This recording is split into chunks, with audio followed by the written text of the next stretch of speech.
Bien, regresamos con ustedes. Don Isidro Toro, que me está acompañando.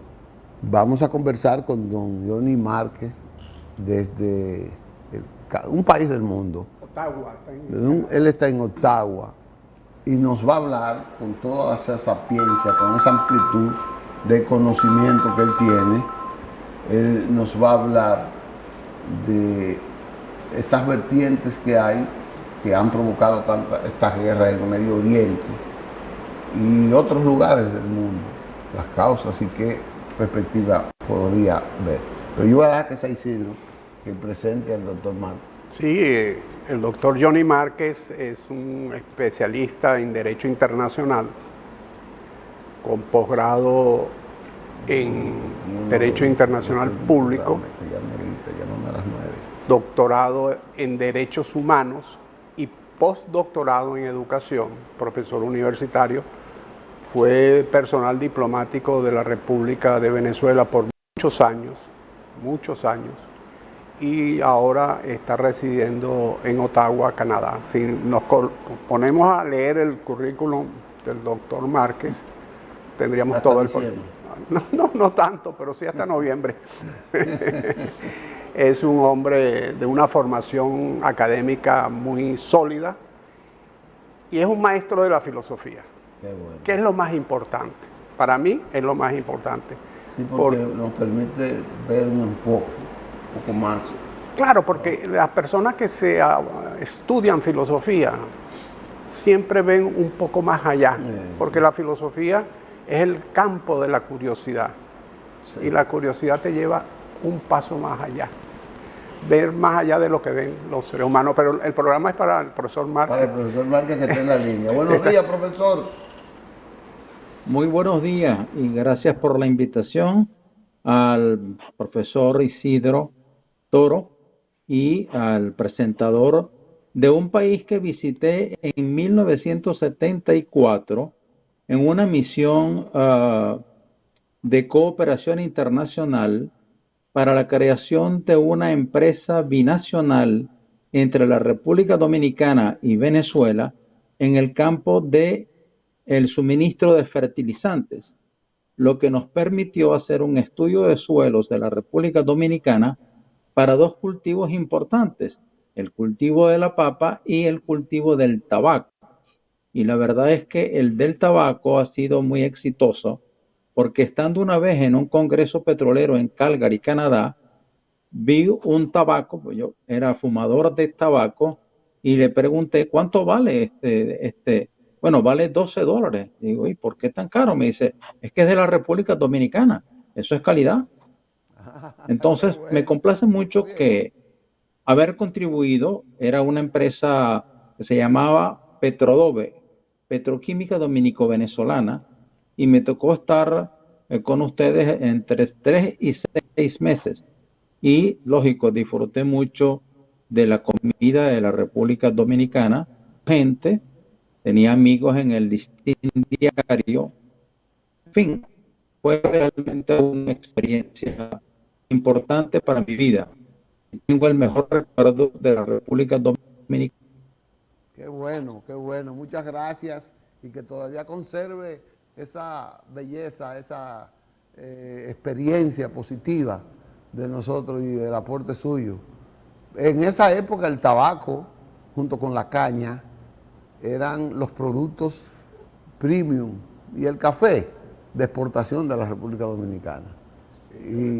Y teníamos realmente, ya un poco ha disminuido, pero no la calidad, aquí ha aumentado la calidad, pero sí la cantidad de exportación.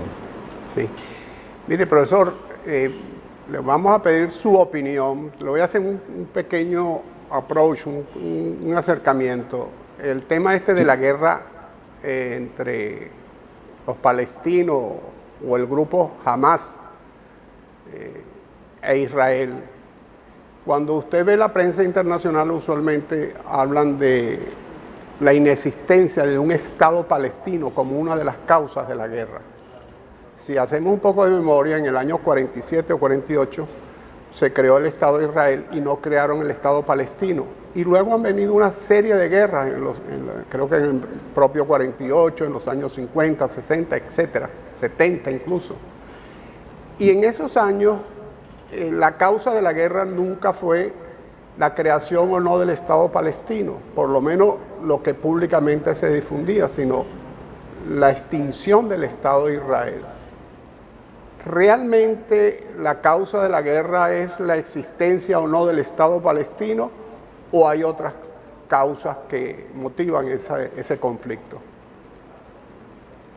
Bueno, gracias por la pregunta, Isidro. Este es un conflicto que tiene solamente 10 años.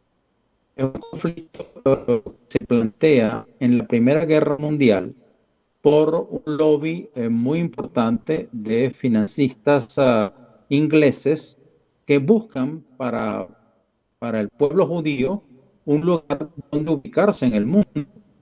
Entonces, primer ministro de Inglaterra, antes de serlo, tenía un bufete privado y el grupo de, vamos a decirlo así, la Asociación Judía en Londres, dirigida por la familia de un gran financista, Rothschild, David Rothschild, hace un lobby muy importante con el abogado Lloyd, que luego llega a ser primer ministro de Inglaterra, y en la búsqueda de la tierra prometida.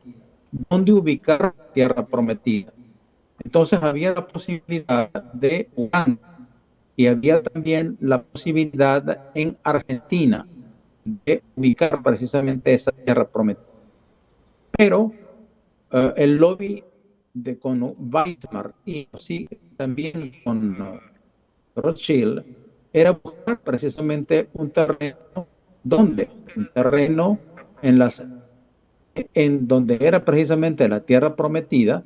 Allí, a través de la declaración de 1917, que era el canciller del reino inglés, le dieron un término no jurídico, que era buscar para los judíos un hogar en la tierra prometida. Y ese lugar fue precisamente en Palestina.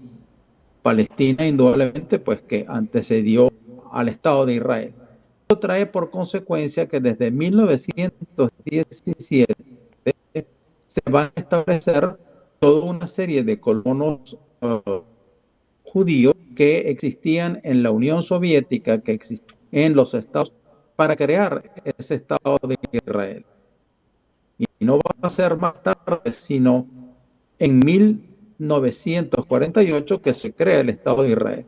Pero hay una falla jurídica en derecho internacional porque se crea en algo que no les pertenece.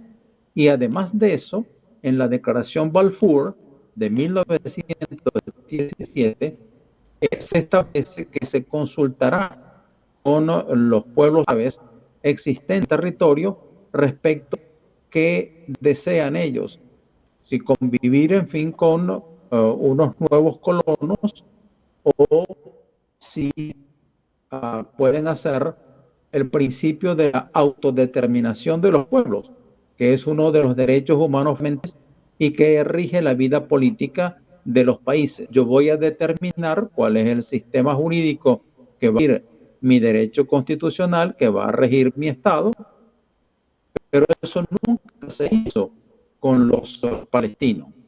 Entonces, hubo la del Estado de Israel en 1948 por una decisión de las Naciones Unidas.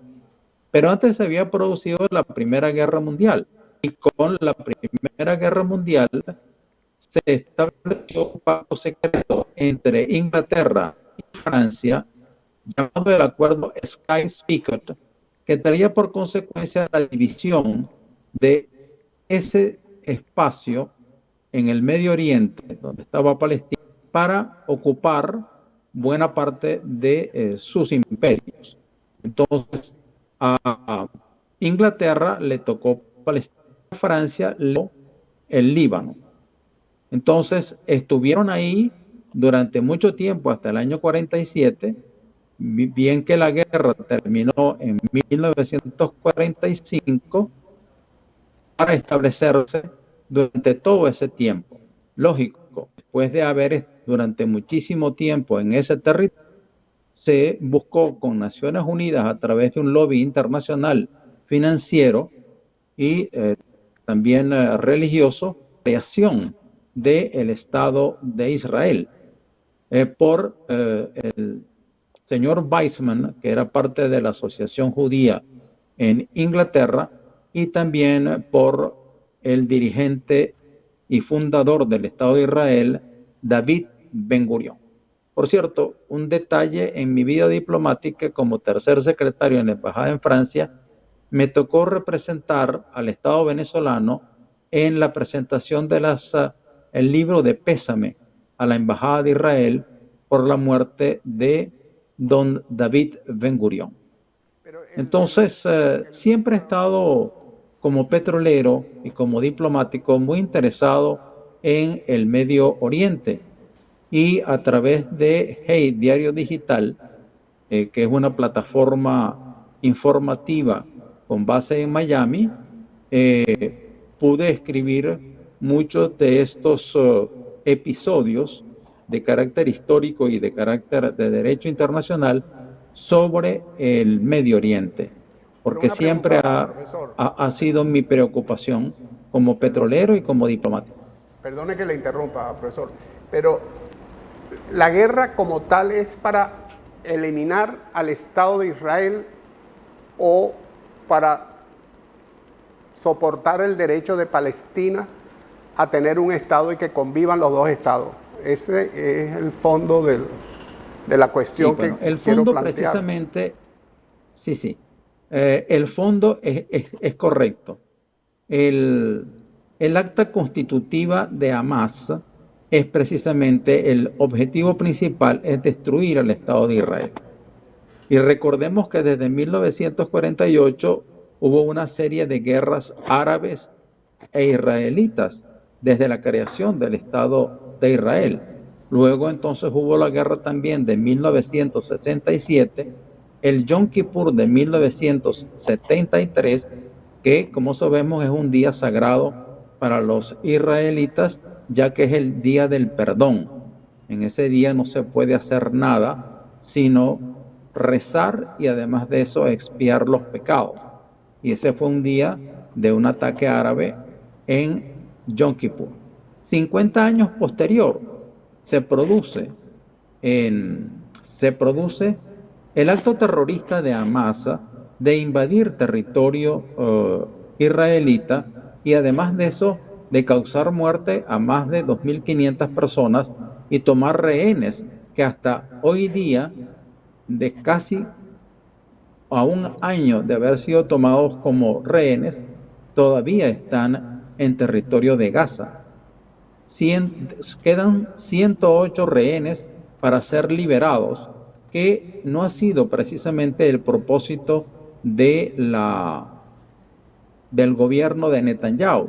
Eso se ha retrasado, pero tiene en fin también sus raíces desde el punto de vista jurídico, ya que él ha sido condenado por hechos de corrupción y, lógico, ahorita como jefe del Estado de Israel, el jefe del gobierno de Israel, tiene lo que en derecho se llama la inmunidad de jurisdicción, de no estar sujeto, pues digamos, a ningún tipo de pena de carácter penal. Entonces, Netanyahu irresponsablemente, y yo diría que antihumanitariamente, ha hecho continuar esta guerra. Pero por otra parte, indudablemente que es la búsqueda de la creación del Estado palestino, que se ha forjado a través de los acuerdos de Camp David, de las resoluciones de Oslo también, que han tratado precisamente de llegar a un acuerdo. Lo que pasa es que los líderes del partido Likud de Israel siempre han sido contrarios a la creación de ese Estado palestino y más bien han fomentado la guerra, tanto Ariel Sharon como Benjamín Netanyahu. Entonces son enemigos de la paz. Y lógico, a pesar de todas las resoluciones posibles en Naciones Unidas, de crear un Estado palestino y de que muchos países de Europa, entre ellos España, Dinamarca, se han pronunciado por la creación del Estado palestino, porque la ocupación permanente de Israel desde 1967 le ha impedido a los palestinos tomar una determinación sobre su futuro político. Entonces, ello ha negado el derecho a la autodeterminación de los pueblos. Doctor, yo noto, mire, usted acaba de decir que Ariel Sharon, que para nosotros fue uno de los hombres que dio como mayor aquiescencia a que Israel estaba cediendo ya y como compartió con Yasser Arafat como esa lucha por la separación de esos pueblos, que solo ya Estados Unidos era la nación que soportaba ese no de Israel, pero ya Estados Unidos ha variado su tesitura en base a eso. Yo quiero hacerle una pregunta y debo decirle que tenemos que irnos a una pausa comercial, pero que le voy a dejar la pregunta. ¿Usted nota como que ya hay una condición que es como sine qua non para que se reconozca el Estado palestino a pesar de la guerra de Israel, a pesar de la tosudez de Israel? Vamos a una pausa y usted me responde eso en breve. Bueno, regresamos con ustedes. Estamos conversando desde Ottawa, Canadá, con el doctor Johnny Márquez sobre la situación de Medio Oriente. Él es un alto conocedor por su experiencia, por sus vivencias y por los estudios en esa zona de esa problemática, y estamos con Isidro Toro en esta faceta de comunicarnos con él para ver eso. Le decíamos, Isidro, que al parecer tiene algún problema. El tema ese del Medio Oriente complica el escenario. Perdón, Manuel, mira a ver la conexión.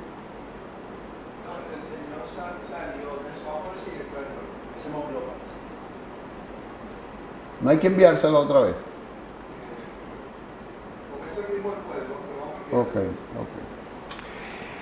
Ese tema del Medio Oriente es complicado porque estamos viviendo, después de la caída del muro de Berlín, se pensó de que el mundo era unipolar, que la supremacía de los países occidentales, particularmente de los Estados Unidos, era absoluta y que eso iba a ser, y que el capitalismo como tal se iba a imponer por secular seculorum. Inclusive hubo un libro de Francis Fukuyama, sí, decía el fin de la historia. El fin de la historia.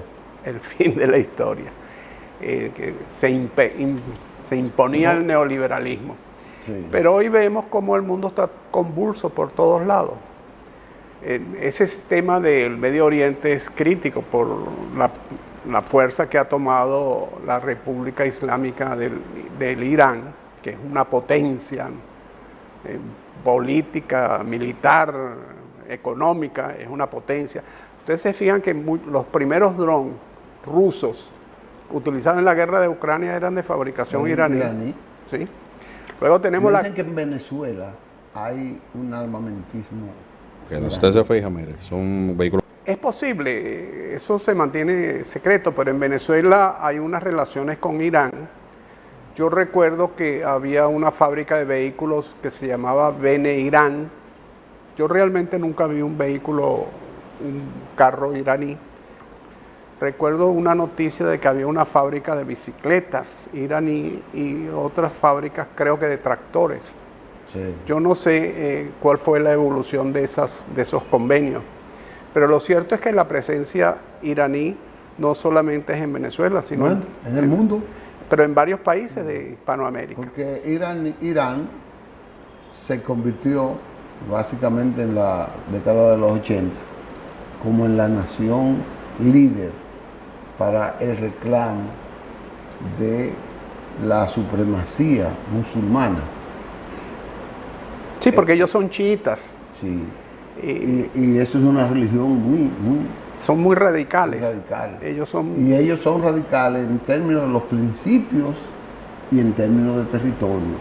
Sí. O sea, no como Israel, que Israel está defendiendo su territorio porque necesita un pedazo de tierra donde vivir.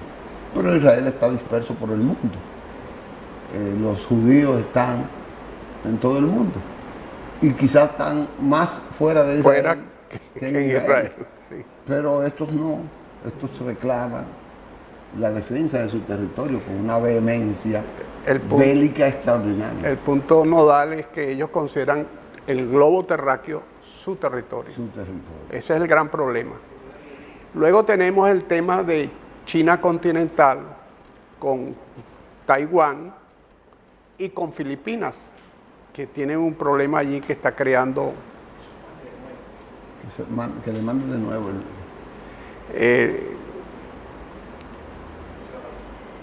y China continental en su conflicto con Filipinas y con... Pero ahí no solo con Filipinas. Ahí hay un problema con los Estados Unidos. Y sí, claro, el fondo es con los Estados Unidos y está Corea del Norte allí. Entonces, tenemos por el Medio Oriente esta situación conflictiva. Tenemos en el Extremo Oriente esta otra situación conflictiva.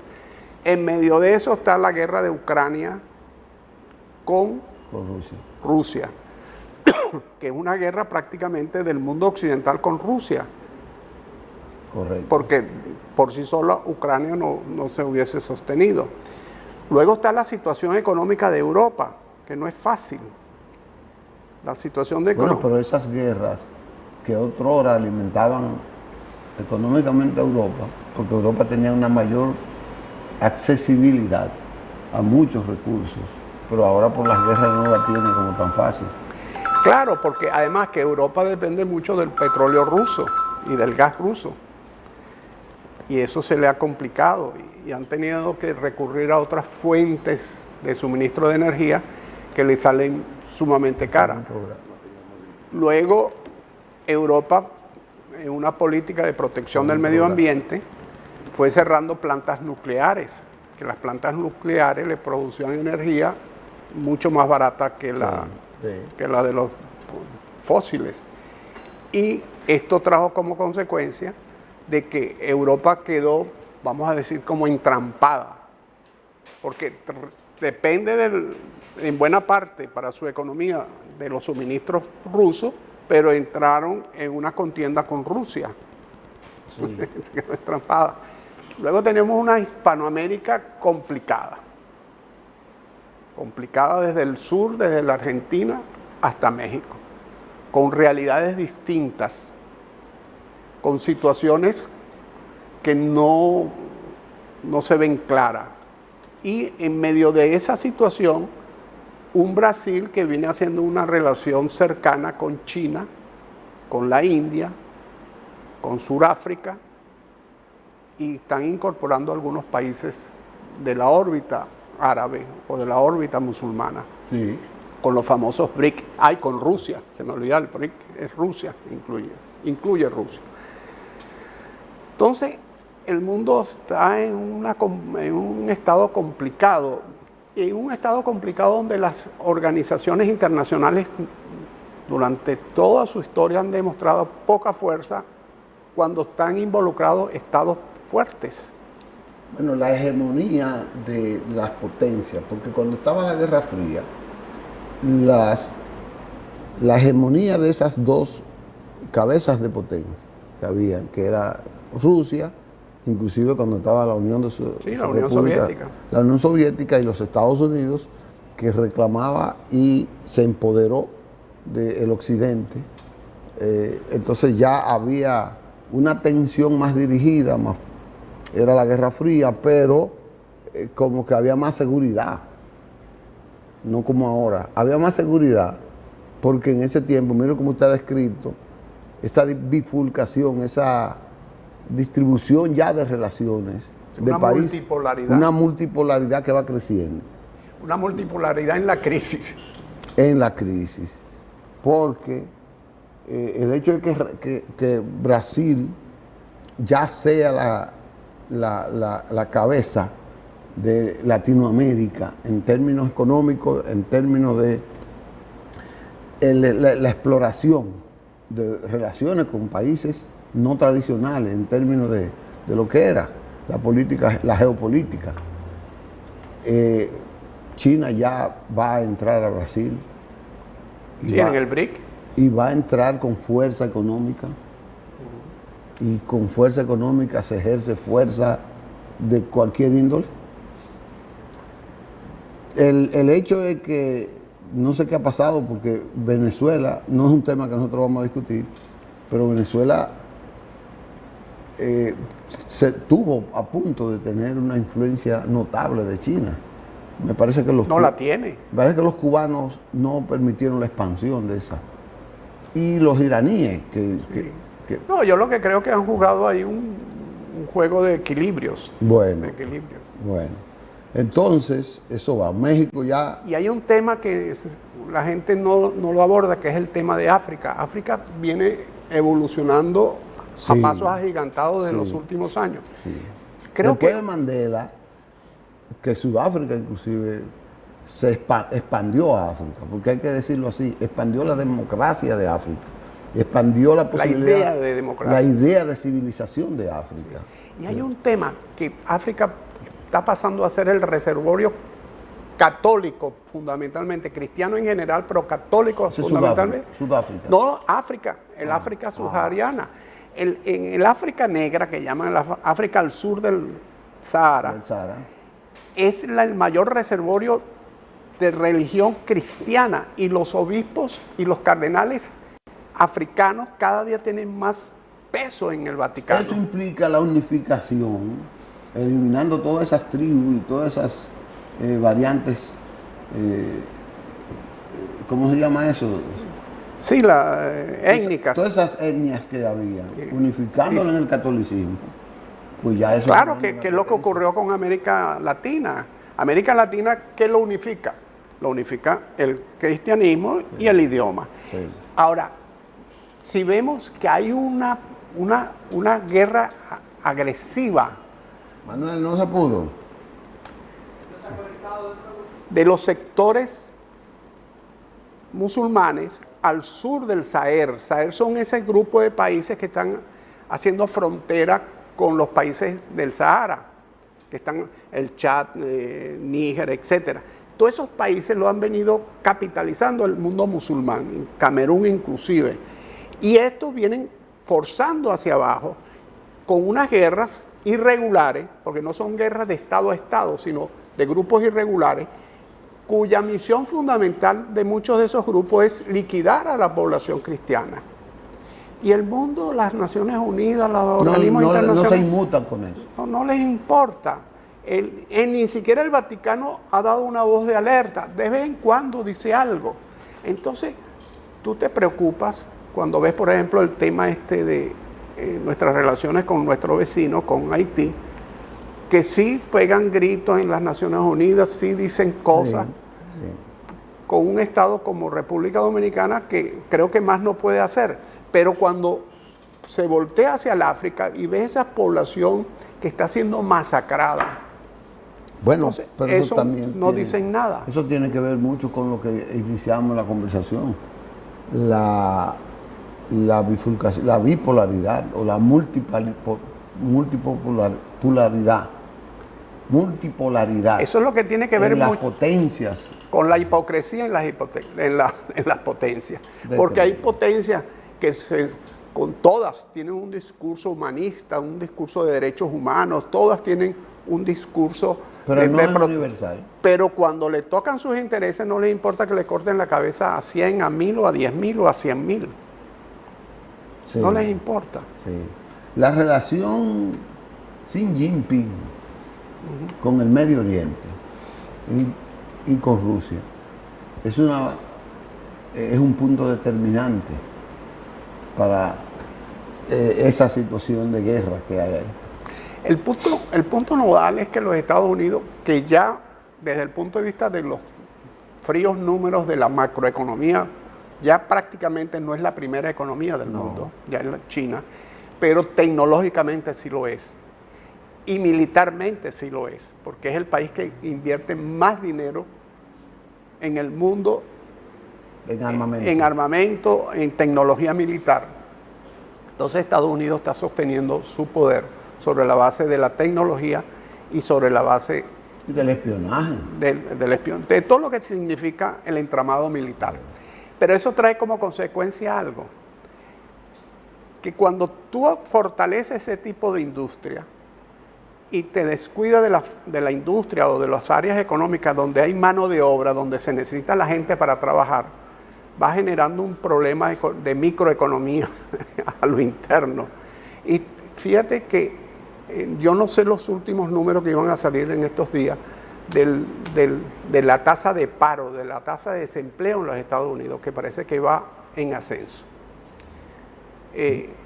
Y esos son problemas que generan a lo interno de los Estados Unidos grandes fricciones. Y sobre todo en un ambiente preelectoral. Sin embargo, parece que ese no es el factor que va a decidir las elecciones. No sabemos, vamos a esperar. Porque, por lo que veo el resurgimiento de la candidatura de la señora Kamala Harris, que ha tenido un resurgimiento inocultable, y el tema del desempleo no es el tema que está hoy en el debate. Hoy va a haber un debate, pero ellos no tienen como ese punto, como fundamento. Entonces, ¿qué quiere decir? Que hay otros valores de la política norteamericana que van a definir esas elecciones. Y si ella gana, eso quiere decir que la política de empleo es una política que está aceptada por una gran parte de la población. Sí, se calcula que el 5% es aceptable y realmente en los Estados Unidos no llega al 5% de desempleo. No. Ahora bien, la economía en general marca las elecciones en todos los países del mundo y particularmente en los Estados Unidos. Y Kamala Harris sí tuvo un envión producto de la unificación del Partido Demócrata en la convención, del haber obtenido los apoyos de los Clinton, de los Obama, etcétera, de los expresidentes.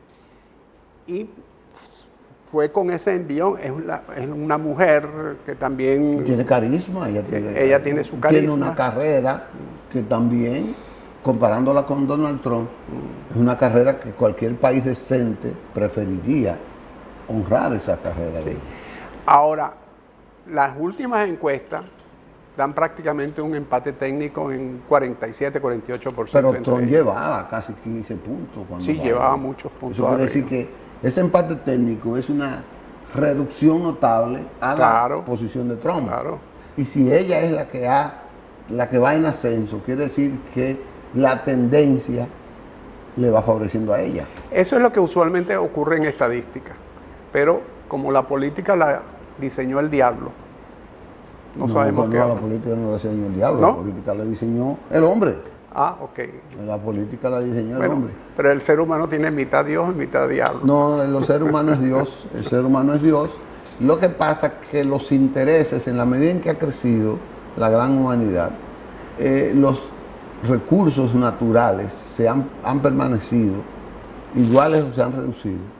Entonces, la lucha por el hombre, por los recursos naturales, los ha obligado a argumentar y a estructurar estrategias que uno los ve uno contra otro, y la política es un escenario para enfrentamiento del hombre contra el hombre. La política es lo más noble después del apostolado. Eso lo dijo Duarte.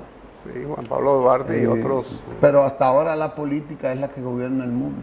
Sí, bueno, es que siempre. La política gobierna la iglesia, la política gobierna todas las... La política es una ciencia. Es la ciencia. Ni es buena ni es mala. Es como un martillo en manos de un carpintero habilidoso hace hermosos muebles. En manos de un maleante le rompe la cabeza a cualquiera para robarlo. Exacto. Eso es así. Entonces, eso va a pasar. La política, lo único que hay que hacer, en todos los países es así. Pero la política es la ciencia que deberá dar mayores resultados, mejores resultados para una sociedad mejor. Claro, es que la política es el gobierno de la ciudad. Política es polis. ¿Qué es lo que ha pasado? Bueno, que parece que hay un ciclo, de eso me gustaría que usted, como usted ya amenazó con acompañarnos, que tomemos ese tema, porque ¿qué es lo que ha pasado? Que es que la política se fundamenta en los partidos políticos. Y los partidos van en vía de desaparecer. Van en vías de descomposición. De descomposición más que desaparecer. Dice el pequeño que tenemos que irnos, que ya nos robamos un minuto, pero vamos a dejarlo ahí. Mañana vamos a venir con otra conversación importante en este Periodismo y Sociedad. Vamos a una pausa. Esto lo vamos a subir a YouTube de inmediato.